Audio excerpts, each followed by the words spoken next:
a 24. transformação do João Estrela no humorista? Cara, como é que foi isso? Foi uma ideia, cara, que uma pessoa deu. Uma pessoa que também não vou Tu citar já nomes. devia contar a história dele, já devia rir pra cacete das histórias que tu contava. Cara, eu tenho um fato muito interessante que eu dentro da cadeia, dentro da igreja, eu contei a história de José, mas eu não lembro. A história de José, eu peguei, tava comendo a Bíblia. Não, a história de José eu lembro, mas não lembro da forma que eu contei. Só que eu contei a história de José com uma forma muito engraçada, como se José tivesse preso lá junto com a gente, ele fosse se tornar do 01 da cadeia, que ele ficou responsável de lá. Tipo assim, Deus me usou que eu não... Cara, em nenhum momento eu preguei heresia, em nenhum momento eu blasfemei contra a palavra de Deus, mas eu consegui fazer o texto todo de José, trazendo humor. E todo mundo da cela rindo. Mano, todo mundo na cela rindo. E eu embaladão, morreu e eu não lembrei mais desse texto aí que eu fiz lá. Mas quando essa pessoa deu essa ideia, que eu também não tinha perspectiva nenhuma, a pessoa falou assim, pô, por que tu não faz stand-up? Tu é engraçado. E eu, porra, tem nem praia em Belfor Roxo, meu irmão. O que eu vou fazer stand-up? O que é stand-up, meu irmão? Aí mostrou o vídeo do Thiago Ventura e tal, e, porra, morreu a ideia. Nem me liguei de querer fazer, não animei.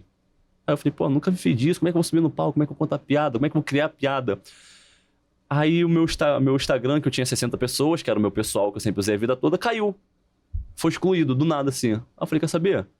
Eu vou criar um novo Instagram e vou procurar sobre comédia. Aí eu com 0 seguidores, mano, 0 seguidores. Achei o meu de comédia. Não foi o Retro que eu já achei primeiro? Não. Achei um garoto chamado... Caraca, mano, sempre esqueço o nome do primeiro seguidor. Augusto. O Augusto foi o meu primeiro seguidor e o primeiro comediante que eu procurei. Augusto, ele não é famoso, ele é um comediante... Nem faz mais comédia hoje em dia, mas é uma pessoa abençoada que me instruiu. Ele achou que era um fake. Porra, não tinha nenhum seguidor, não tinha nenhuma foto no perfil. Mandei uma mensagem pra ele, pô, me explica como é fazer comédia, onde eu procuro. Aí ele, ó, você procura esse tal lugar que me deu maior atenção, tá ligado? Aí, ó, procura esse tal lugar aqui. Aí fui no Rio Retrô, entrei no site do Rio Retrô, comecei a pesquisar o que eu precisava pra fazer comédia. Aí descobri que eu precisava de um texto de 5 minutos e que fosse autoral. Tinha que ser meu, não pode ser roubado. Ah, eu falei, pô, já comecei malzão, né? Única regra que tem na comédia é não roubar as piadas. Acabei de sair da cadeia de um assalto. Falei, eu acho que isso aqui não é pra mim não, meu irmão.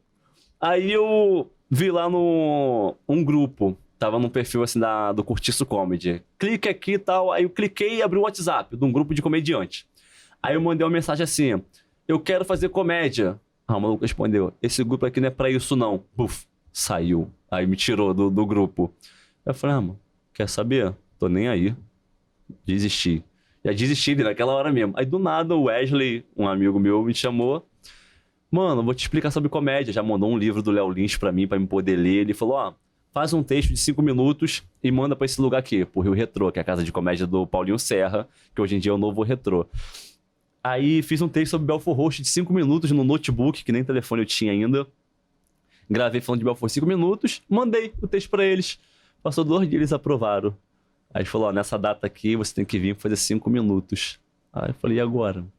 Como é que eu vou lá pra Barra, mano? Onde eu vou fazer comédia? Como é que é isso? Cheguei, aí tinha 25 comediantes. Era uma noite só pra quem tava começando. Era open mic, o microfone aberto. Só que, cara, foi muito ruim. Até hoje eu não consigo nem assistir esse vídeo, mano, meu. Porque eu só xingava. A única piada que foi muito boa, que eu uso até hoje, praticamente, é quando eu pergunto assim, pô, tem alguém de Belfor Roxo aqui? Aí, tipo, na Barra, ninguém tem, tá ligado? Aí eu tenho, não? Então vou deixar meu telefone aqui tranquilo. Aí eu boto, aí, mano, eu quebrei todo mundo começou a rir, tá ligado? Eu falei, ué, os outros tá rindo de mim, mano? Caraca, mano, que maneiro, tão rindo. Aí comecei a fazer piada de Belfor Roxo, falando que o povo de Belfor Roxo acha que vai ter uma época de paz, que é no carnaval. Quando ele sai de Belfor Roxo pra ir pra Cabo Frio. Só que quando ele tá chegando lá em Cabo Frio, ele do nada ele escuta. E aí, de Bel? Todo mundo, mano, sai de Belfor Roxo pra ir pra Cabo Frio. Tu tenta, tá ligado? Sair do povo. Já quando tu chega, o teu próprio vizinho aluga uma casa do seu lado, só pra você não se sentir distante dele, tá ligado? Mano, aí... Foi aprovado nesse show. Fui chamado pra fazer outro.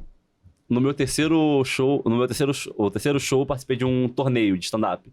Fui e ganhei o torneio. Eu falei, ué, mano. Eu falei, caraca, eu ganhei o torneio. Tem gente com 7 anos ali de comédia, mano, que eu ganhei. Aí me deu um ânimo. Aí na minha 5ª apresentação, assim, eu fiz um show aqui na Casa da Comédia. Olha só como é que foi de Deus também essa virada de chave.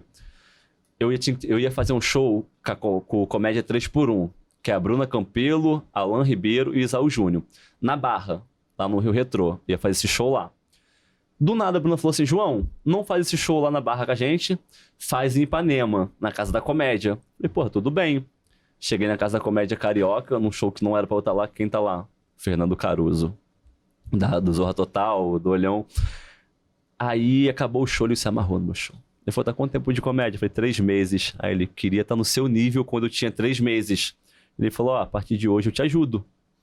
E, cara, o Caruso foi uma benção na minha vida, que o Caruso começou a me apresentar as pessoas famosas, tipo o Fábio Pochá, Rafael Portugal, Paulinho Serra, Thiago Ventura, Afonso Padilha. Tudo veio através do Caruso, mano. As oportunidades... Mano, ele fazia as oportunidades acontecer.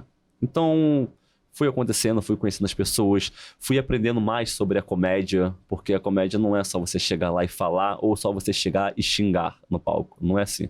Você tem que criar seus textos, você tem que testar.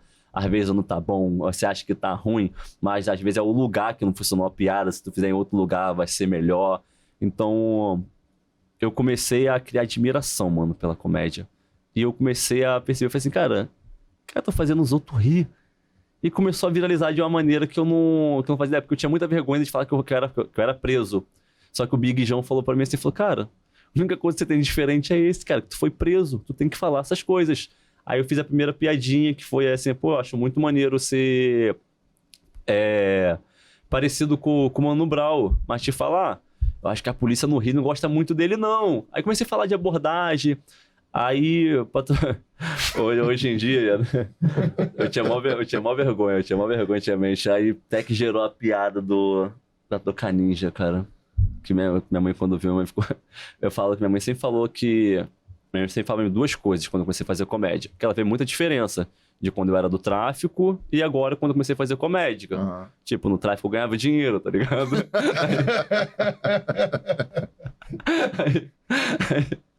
Aí ela fala também que não sabe como consigo subir num palco e falar na frente de um monte de pessoas, porque eu sempre fui muito tímido. E eu concordo com minha mãe, sempre fui muito tímido. Pra vocês verem, eu só roubava de Toca Ninja. Aí, irmão, quando eu fiz essa piada... que eu era tímido, só roubava Toca Ninja, esse bagulho viralizou, tá ligado? Viralizou. Aí eu falei assim, meu, agora eu perdi a vergonha mesmo, agora eu vou falar das coisas. O povo abraçou, sabe? Que da minha mudança, não tô aqui pra fazer apologia ao crime, nem muito menos exaltar o crime. Tô aqui pra falar das merdas que eu já passei e como eu sofri na vida, cara. E rir com a própria... E com a própria desgraça, igual das abordagens. Que é do caralho, que as pessoas gostam, entendeu? E tem gente que não... Tem algo de bacana nisso tudo. É que é o seguinte, tem gente que aprende com o próprio erro. Isso. Perdão. Tem gente que aprende com o erro dos outros. Sim. Mas tem outras pessoas que não aprendem nem com o próprio erro. Então o cara erra, aí sofre as consequências do erro, aí ele podia ter aprendido. Primeiro ele podia estar vendo esse podcast, ouvindo o teu relato, e falar, pô, não vou fazer isso pra eu não precisar viver o que esse cara viveu lá no presídio, pô, longe da mãe, longe do filho e tal. Ele podia já ver esse vídeo e já aprender, mas não, ele vai lá pagar pra ver. Aí vai errar. Ele fala, por mim não vai acontecer. Pô, agora eu nunca mais vou fazer isso. Aí ele vai errar de novo. Tem esse tipo de pessoa. Tem outro tipo de pessoa que aprende olhando pros outros. Pô, aquele eu não vou. Aí o cara, não, tá de conversa fiada, agora tá pagando de bom moço ali. Vou pagar pra ver. Paga pra ver e não aprende.